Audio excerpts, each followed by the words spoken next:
Hello everyone and welcome to another video with me, Rays, and today I'm talking about global stuff because I just don't want to talk about EX jobs yet on the JP side.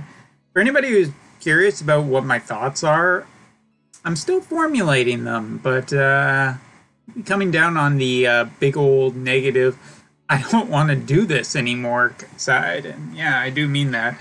I think EX jobs are... We'll save that for another video. Maybe this is just a tease.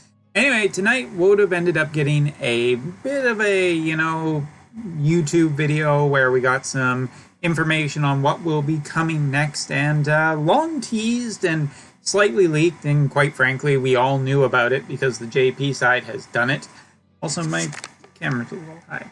Is Final Fantasy IV. So yeah, Final Fantasy IV is coming to global, and I mean, it's pretty well expected at this point. So I'm going to talk a little bit about what I think of the news, what I think in general, and then just kind of talking about why this probably isn't as big of a deal as some people are. I get it. It's a free UR unit. It's kind of basically what JP just did with Titus.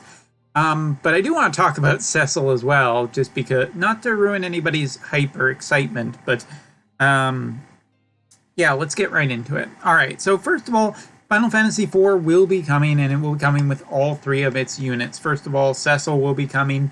Probably Rosa and Kane will be following shortly after, much in the same way that JP has. So for Globalers, you should expect a 3-week gauntlet for this event. First of all, Final Fantasy IV will start off with Cecil. Cecil will come with a farm event for a piece of equipment, an accessory, a shoulder pad that will come for him. I mean, it's basically the only thing that happens that week, so that's what you're essentially going to be doing there.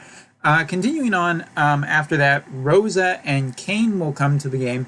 Rosa and Kane are much better units, but I'll get into that a little bit later. Following it will be a point event, and following after that will be a raid. The point event is the really important thing to do this time for a couple of reasons. First of all, I mean, the fact is you have 2 new UR pieces of equipment.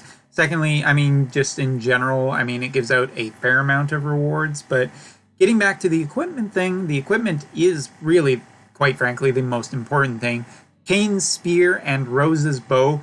Rosa's bow is a magical bow, and, while there isn't a ton of units that can leverage it in the game right now, I do think that it is a good idea to get that bow. But more than anything, I think Kane's spear is really what you want to be going for. First of all, it powers up Kane, one of the strongest units in the game before EX jobs. And secondly, I think that in general, if you're a Glassy, a Victoria person, or you just like Dragoons in general, maybe you're holding out for that global Roberta. The spear is just really good, and I think it's absolutely a solid get. So you should definitely think about doing that. The third week is the raid, which, if I remember correctly, I'm trying to remember exactly who it was. It was the twin-headed dragon again. So, kind of be ready for that. It will focus more on spears, but Slash, from what I remember, still got the job done. So, should be a fine thing. As for the raid piece of equipment, oof. I want to say that I remember it, but I actually don't off the top of my head. I mean, it's a raid. You'll be playing it. I think raids are much easier on global than they are on JP a bit. But yeah, that's basically your 3-week style of event. Now, the big news, of course, is the fact that Cecil will be getting just a free copy for everybody just for logging into the game. And I think that's great. Because on the JP side, I have to say that I think that Cecil is not worth it at all. I don't think he is worth at all any monetary purchase. I thought that he was quite underwhelming as a unit that people were purchasing. Not only that, but on the JP side, there was some false information. They said he was a tank. He very clearly pretty much wasn't.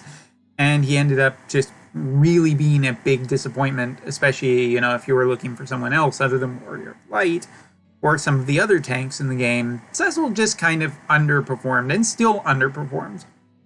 So this brings me to the point about these free units, because free units is apparently going to be a thing. I mean, it seems very likely that it's just going to be a thing from now on, where every one of these collaboration events, we're going to get the first copy of a character. And we've seen this on the JP side more recently with Titus, and now we're seeing it on the global side with Cecil. But here's the thing. While the first copy of a unit, and especially a limited time unit, is very nice, they are not anywhere near as good as the paid units, which is it's kind of expected thing, but I think I should clarify this for people who are wondering whether or not you should invest in Cecil. My Cecil on the JP side is level 89. I got him there so he could use TMRs, and overall, I still think he incredibly underperforms. Not just because I spent, I was actually like a viewer who allowed me to do the step up back in the day. I believe it was Rune Knight, but with my memory just being so-so. But it was just also just putting the Lapis into buying his shards too. He's never felt like he's paid out. He's just a little bit too slow.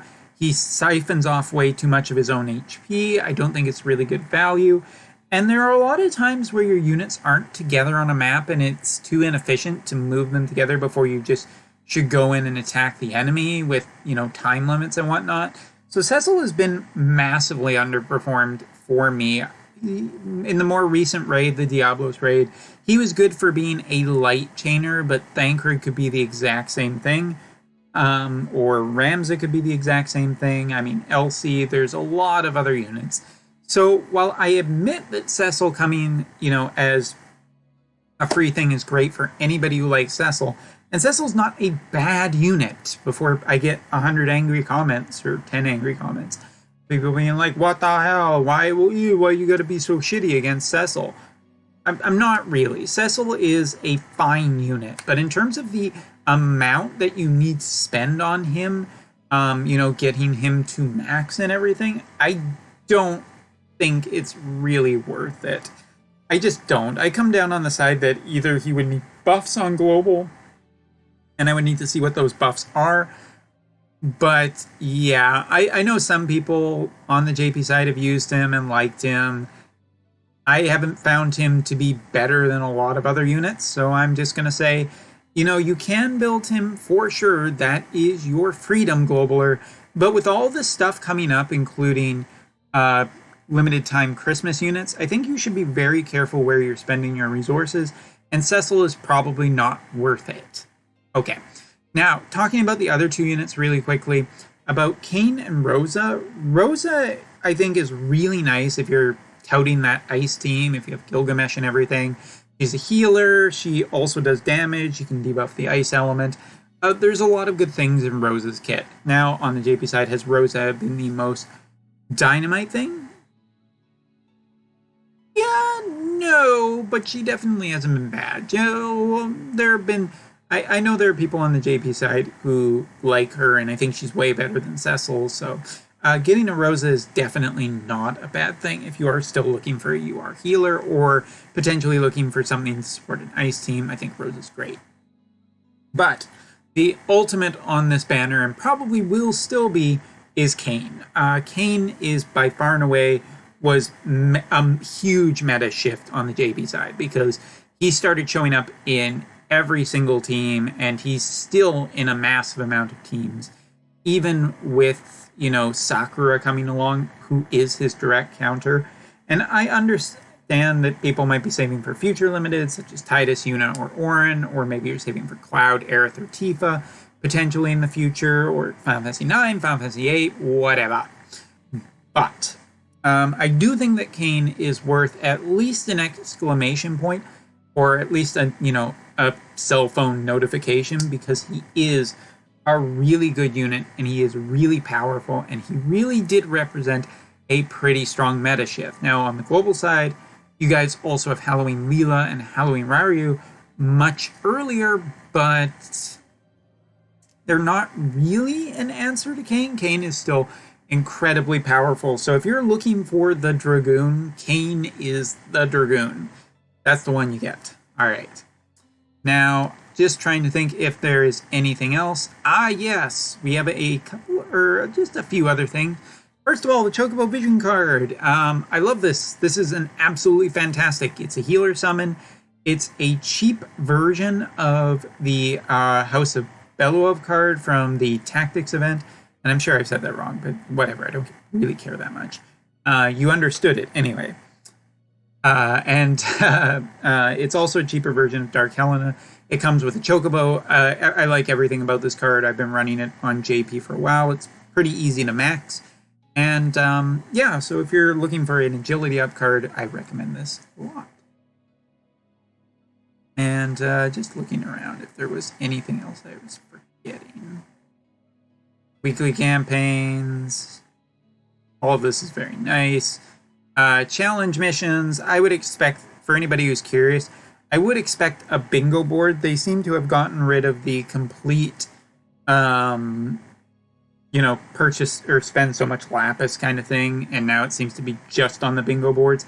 I will be interested to see how much these bingo boards do have for Kane, Rosa, and Cecil, because on the JP side, I think the collaboration for Final Fantasy X ones are half the amount of shards. Might be me just being crazy, but it feels a little bit less, so I'll keep an eye on that. And yeah, here's the Final Fantasy IV event quest. We'll have its own little shop. We'll have a new arena map and all of that stuff. There it is. Cecil's holy shoulder pad. Wow. Amazing. And there will also be some bonus stuff. 3,000 lapis, 100 million gil, 1,000 sword armor accessory books, 2020 SR growth eggs, 10 rainbow fragment of thought, 20 rainbow vision sphere, 30 L guild statues, 300 skip tickets, 50 L NRG large pots, and 90 magicite each. This is basically the exact same thing that the JP side got for one of its streams, so they're just matching that par for par, and that's fine. So look forward to a billion gil around the 1 year anniversary, probably. But anyway, Final Fantasy IV is coming, and I do think it will have an effect for people who are wanting to skip it. You know, you can pick up Sakura later if you want to potentially deal with the horde of Kanes.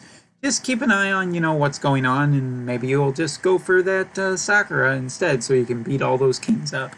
And if you're not going for that, Kane is a Dragoon that I've gotten a ton of value. I think he's great. I've used him in Tower, I've used him in Raids, I've used him in a lot of content, so I think he's just really, really strong, both PvP and PvE.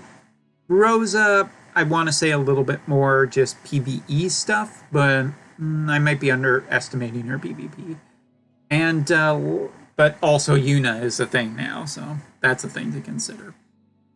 And I guess the only other thing to say is that I think that Christmas is coming, which means that there'll probably be some limited time Christmas units, and potentially something new exclusive for Global. Wouldn't that be the thing, right? As this ends. Keep in mind that the Final Fantasy IV event does end December 15th. Roughly about 2 weeks till Christmas. Or, well, 2 weeks over Christmas, I should say. Roughly about 2 weeks till the end of the year. So keep that in mind. Think about where you're going to spend. You got some decisions to make, but hey, Final Fantasy IV is your jam. You can do a heck of a lot worse than Kane or Rosa. Not so much Cecil, though. Anyway, so let me know in the comments. I might even get to read them. Whether or not